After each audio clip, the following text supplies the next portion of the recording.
श्री शिवाय नमस्तुभ्याम, हर हर महादेव, जय महाकाल। कैसे हैं सब लोग। देखिए, आज का जो ये वीडियो है आप सभी लोगों के लिए बहुत ही ज़्यादा खास और विशेष होने वाला है। खासकर जितनी भी मेरी माताएं बहनें इस वीडियो को सुन रही हैं, देख रही हैं, अपनी मनोकामना पूर्ति के लिए और अपने परिवार के लिए आज के इस वीडियो को पूरा ज़रूर देखना। आप सभी को पता है कि कार्तिक मास का बहुत ही पवित्र महीना चल रहा है और इस महीने में पड़ने वाली सबसे बड़ी तिथि बैकुंठ चतुर्दशी होती है, जब भगवान श्री हरि नारायण विष्णु जी देव उठनी एकादशी के बाद अपनी शयन मुद्रा में से उठते हैं, तो उसके बाद आने वाली चतुर्दशी जो तिथि होती है, जिसे बैकुंठ चतुर्दशी के नाम से जाना जाता है, इस दिन होता है हरिहर मिलन का दिन। हरि मतलब श्री हरि नारायण विष्णु जी और हर मतलब महादेव जी, इन दोनों के मिलन के दिन को बैकुंठ चतुर्दशी कहा जाता है। और इस दिन का कितना बड़ा महत्व होता है, जिस लोगों ने पूज्य गुरु जी की कथाएं सुनी है, शायद मुझे बताने की जरूरत नहीं है। महादेव और भगवान श्री हरि नारायण विष्णु जी के मिलन के दिन जो व्यक्ति पूरे सच्चे तन मन धन से इन दोनों से कुछ मांग लेता है ना, उसकी सारी मनोकामनाएं पूरी जरूर होती है। पूज्य गुरु जी ने अपनी ही कथा में हरिहर मिलन के दिन का एक बहुत ही अद्भुत सा उपाय बताया है, तुलसी दल और बेल पत्र का उपाय, जिसे रख देने मात्र से आपकी जो दिल की कामना होगी, जो भी मनोकामना होगी, पूरी जरूर होगी। पूज्य गुरु जी की कथा से सुनकर के और समझ करके पूरे उपाय को बड़े ही विस्तार से बताऊंगा, परंतु उससे पहले आप सबसे एक छोटी सी प्रार्थना कि जो लोग पहली बार आए हैं, चैनल को सब्सक्राइब जरूर कीजिएगा और वीडियो को लाइक करके देवादिदेव महादेव जी का कोई सा भी प्यारा नाम कमेंट बॉक्स में लिखना मत भूलिएगा। साथ ही साथ ओम नमो भगवते वासुदेवाय मंत्र जरूर लिखिएगा। ठीक है, आप इस दिन का अंदाजा इसी बात से लगा सकते हैं कि पूरे साल भर शिवलिंग के ऊपर, महादेव जी के ऊपर तुलसी दल समर्पित नहीं होता है, पर पूरे साल में सिर्फ एक दिन ऐसा होता है, बैकुंठ चतुर्दशी का दिन। उस दिन तुलसी दल को समर्पित करने पर आपकी सारी कामनाएं, सारी इच्छाएं दिल की पूरी जरूर होती है। ठीक है, इस पूरे वीडियो के अंदर हम लोग 3 महा उपायों के बारे में बात करेंगे, जो कि बैकुंठ चतुर्दशी के दिन किए जाते हैं, जो कि आपको 100% फल की प्राप्ति करवाता है। सबसे पहले बात करते हैं पहले वाले उपाय की। ध्यान से सुनना, समझते चले जाना। सबसे पहले बात करते हैं पहले वाले उपाय में।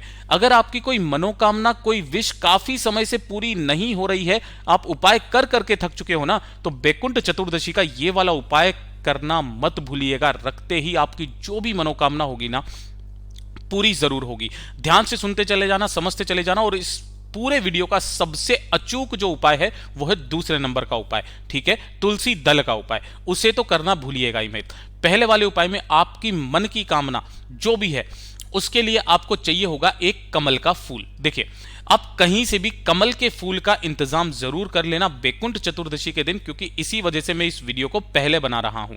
आपको मात्र एक कमल का फूल चाहिए, जो कि माता लक्ष्मी जी को बहुत ज्यादा पसंद है। अब अच्छा, काफी सारे लोग पूछेंगे कि भैया कमल के फूल के अलावा कोई दूसरा फूल ले सकते हैं क्या? तो मैं अभी बता देता हूं, नहीं, आपको कमल के फूल से ही इस उपाय को करना है। उसके पश्चात आपको लेनी होगी थोड़ी सी चुटकी भर हल्दी। अब यहां पर जो आपको हल्दी लेनी है वो पिसी हुई लेनी है, हल्दी की गांठ नहीं लेनी है, ये चीज ध्यान रखिएगा। ठीक है, इसी के साथ में आपको लेना होगा सफेद चंदन। क्या लेना होगा? सफेद चंदन आपको लेना है। ठीक है ना। अगर सफेद चंदन नहीं मिलता है बाय द वे, तो आप पीला चंदन ले लेना, लेकिन लाल चंदन इस वाले उपाय में काम में नहीं लेना है। सफेद या फिर पीला चंदन।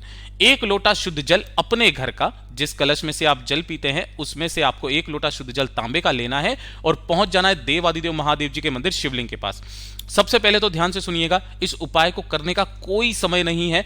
पूरी बैकुंठ चतुर्दशी का दिन बहुत ही पवित्र दिन होता है। सुबह से लेकर शाम तक, प्रदोष काल तक, रात्रि तक, किसी भी समय आप जा सकते हैं। उत्तर दिशा, नॉर्थ डायरेक्शन की तरफ मुंह करके खड़े हो जाना।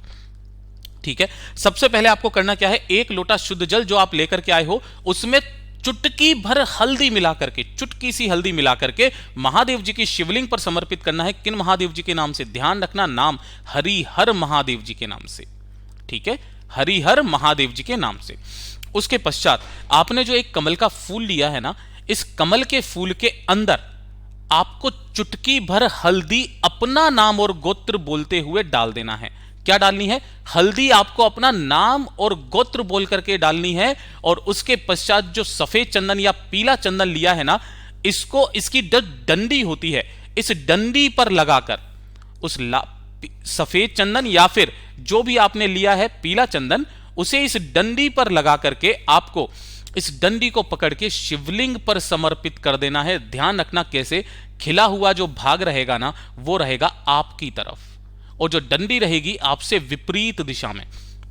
जो व्यक्ति बैकुंठ चतुर्दशी के दिन एक कमल का फूल हल्दी और चंदन इस तरीके से लगा करके महादेव पर समर्पित कर देता है, उसकी बड़ी से बड़ी मनोकामना पूरी हो जाती है। पूज्य गुरुजी ने कहा है एक बार प्रैक्टिकल करके जरूर देख लेना, कहीं शिहोर वाले बाबा झूठ तो नहीं बोल रहे हैं। और 1 साल के अंदर मेरा बाबा आपको क्या देता है बताइएगा जरूर। ठीक है, ये हो गया पहला उपाय। बात करते हैं दूसरा वाला उपाय और सबसे अचूक उपाय इस वाले वीडियो का, जिसे करना भूल मत जाइएगा। इस वाले उपाय को आपको अपने घर पर ही करना है। कैसे करना है ध्यान से सुनना, समझते चले जाना। यही वो दिन होता है जिस दिन महादेव जी को तुलसी समर्पित की जाती है, तुलसी दल समर्पित किया जाता है। इस वाले उपाय को करने का एक नियम है। इस वाले उपाय को सिर्फ और सिर्फ आप बैकुंठ चतुर्दशी की रात्रि 11 बजे से लेकर के दूसरे दिन सुबह के 4 बजे यानी कि ब्रह्म मुहूर्त का जो टाइम आता है उस समय तक आप कर सकते हो। ठीक है ना, इसी बीच में आपको करना है 4 बजे तक। ठीक है, जैसे भी मौका मिले। अगर आप नहीं कर पाते हो, गुरुदेव ने कहा रात्रि को नहीं जग पाते हो ना, तो 8 से 9 बजे के करीब भी आप कर सकते हो, परंतु नियम यही कहता है आपको रात्रि के 11 बजे के बाद इस उपाय को करना है। आपके घर में जो भी भगवान श्री हरि नारायण विष्णु जी का स्वरूप है, चाहे वो लड्डू गोपाल जी हो, चाहे वो सत्यनारायण जी की मूर्ति हो आपके घर में, या फिर शालिग्राम जी हो, है ना, वो आपको लेने हैं। और आपको एक लेना है शिवलिंग। अगर आपके घर में शिवलिंग नहीं है तो आपको यह उपाय कैसे करना है मैं बहुत जोर से बताऊंगा, अंत तक बने रहिएगा। अगर आपके घर में शिवलिंग है तो कैसे करना है, नहीं है तब कैसे करना है, दोनों ही तरीके से गुरुदेव ने बताया हुआ है। ठीक है, तो आपको भगवान श्री हरि नारायण विष्णु जी के स्वरूप का जो भी लड्डू गोपाल जी मिल जाए, शालिग्राम जी मिल जाए, सत्यनारायण जी का तस्वीर मिल जाए, राम जी की मिल जाए, कान्हा जी की मिल जाए, वो ले लेना। और आपके घर में जो शिवलिंग विराजमान है उसे आपको ले लेना है। ठीक है, रात्रि को 11 बजे दोनों को एक ही स्थान पर आपको समर्पित करना, मतलब एक ही स्थान पर आपको रखना है ना। रखने के बाद आपको चाहिए होगा एक तुलसी का पत्ता।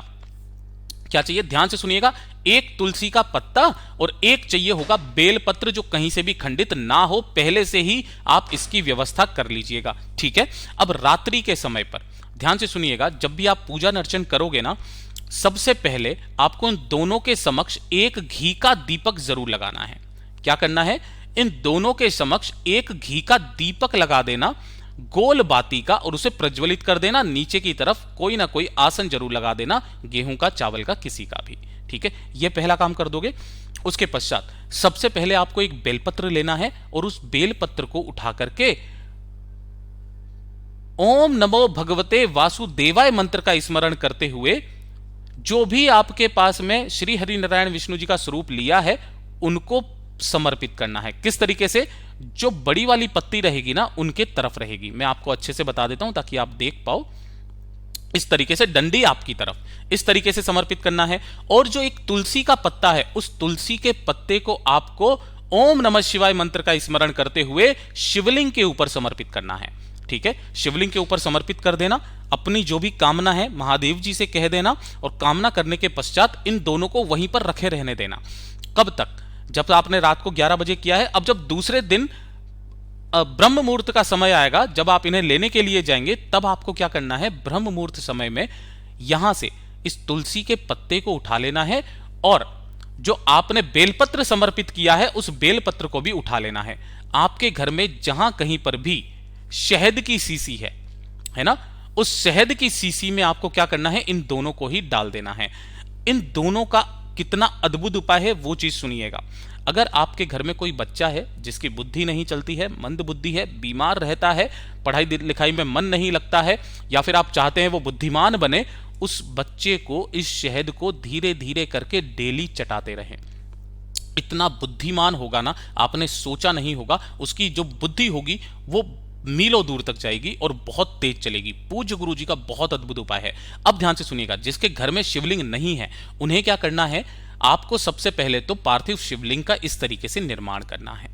ठीक है ना, और आपको इन्हीं के साथ में ले लेना होगा जो तुलसी जी के अंदर जो शालिग्राम जी रखे हुए रहते हैं, शालिग्राम जी को, इन दोनों को साथ में घर के बाहर भी आप विराजमान कर सकते हो। थोड़ा सा ध्यान रखना, जब भी आप शिवलिंग का निर्माण करो ना, तो एक बेलपत्र नीचे रख के उसके ऊपर शिवलिंग का निर्माण करना। ठीक है, और फिर उसके बाद में इस वाले उपाय को आप कर सकते हैं। लेकिन जब आप ब्रह्म मुहूर्त में उन दोनों चीजों को, तुलसी का पत्ता और बेलपत्र को उठाने जाएंगे, तो 1 लोटा शुद्ध जल लेकर के जरूर जाना और वहीं का वहीं इस पार्थिव शिवलिंग को क्या कर देना है, विसर्जन कर देना है।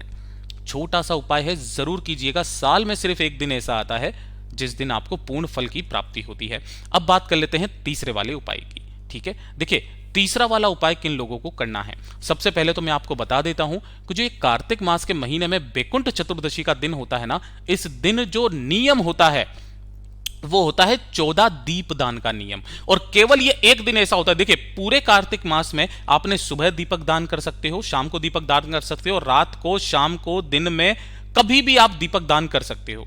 ठीक है, लेकिन बैकुंठ चतुर्दशी का सिर्फ एक दिन ऐसा होता है जिस दिन आपको मध्य रात्रि के अंदर दीपक दान किया जाता है ना। और इस दीपक दान में 14 दीपक का प्रमाण मिलता है सारे पुराणों के अंदर।